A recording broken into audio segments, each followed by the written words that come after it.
Your pond is designed to handle heavy overflows, but it's up to you as the pond owner to monitor and maintain those structures to make sure that you don't have an unpleasant and expensive surprise.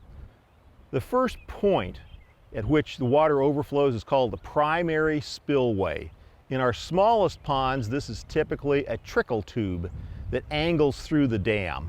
In our typical ponds, this, like the one behind me, this is most often an internal standpipe.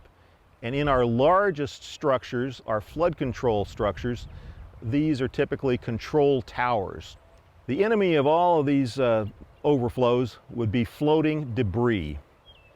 After a major overflow event has occurred, check to see if any floating limbs or other debris have accumulated around the pipe that may potentially be clogging it.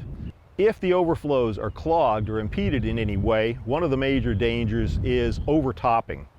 If water starts going over the top of your dam, typically it's a short order until erosion begins and the entire dam can wash out. That would be the major failure scenario.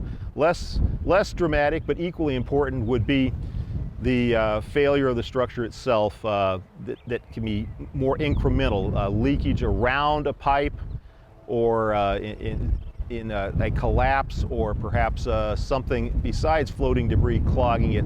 Occasionally we have turtles that get into pipes, and that's an especially hard problem to tackle. Be very careful about trying to clear debris during overflow events, especially on those control towers, because that's a major safety hazard. You can get entrapped, and it's a major drowning hazard.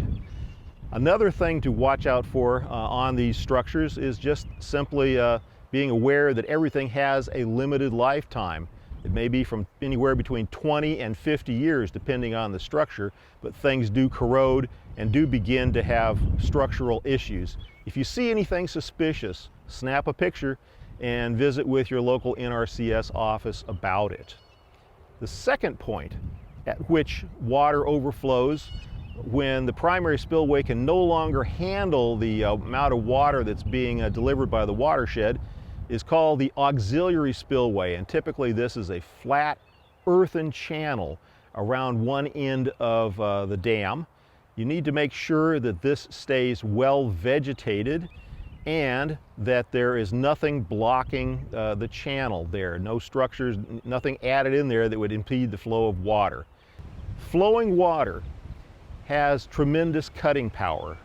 It's well worth your time and effort to make sure that your control structures are functioning as they are intended to do.